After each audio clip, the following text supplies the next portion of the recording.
One of the things I want to touch on is we also needed the public validation of what we were doing. It wasn't as simple, well, we like 3D, so therefore we should do it. In a lot of these prior efforts were really designed to try and parallel an effort like the All-Star Game and take the advantage of any spot we could get to demonstrate basketball in 3D. Because most people came out of the gate saying, well, boxing would be really good in 3D. It will, but so will basketball, so will football, so will all the other demanding sports out there.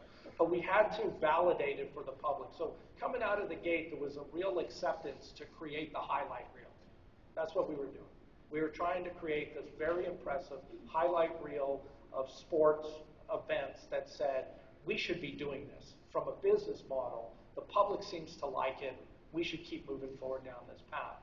The unfortunate part of it, the way we were doing the highlight reel, didn't meet the standards of a broadcasting business model. We had no revenue on the 3D, and a separate crew, finding separate positions was not going to work, especially when you started targeting projects that were in more demand.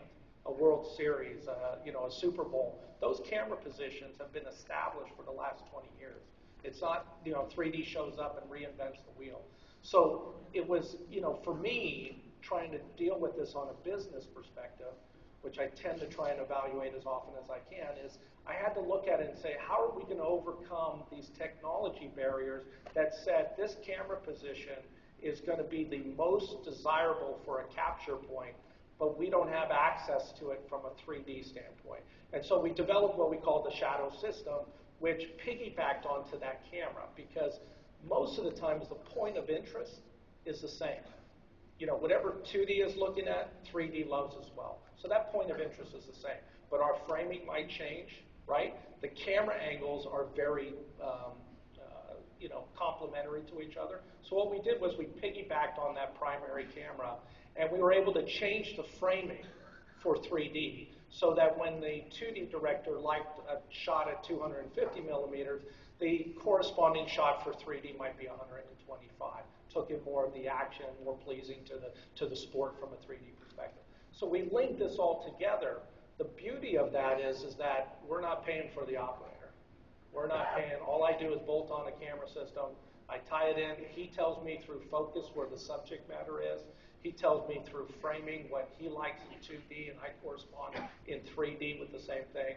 And on the Masters that we just did, out of the 18 cameras, we had 6 of these new business model 3D cameras, as I would refer to them, that piggybacked on the 2D show.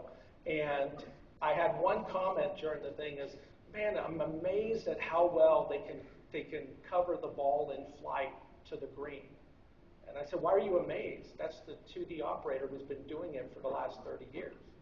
So we were on that level of creating this entertainment parallel, if you will, because in the past we had been distributed with operators that weren't working the Masters. They found them, they did some golf, and now they were kind of tasked with that magic shot from the tee right to the green. That doesn't work as a business model. We need to be on the A-list. We need to be on that same parallel, whether it's a director, whether in sports or in features, whether it's a production. We need to be in that A-list window from camera positions, everything. And the way we're going to get there is by integrating the 2D process into the 3D process into the 2D process. And that was demonstrated just recently. You want to show them the Masters stuff? Okay. Now, I got a little disclaimer on this because I just stole this from the Masters with their permission, of course. But we had to convert it to the 2398. This was shot at 60i, and it's just a brief glimpse of what was done. And I'll go ahead and talk over it because the audio was not carrying in all the shots. So if we could go ahead and roll that clip, that'd be great.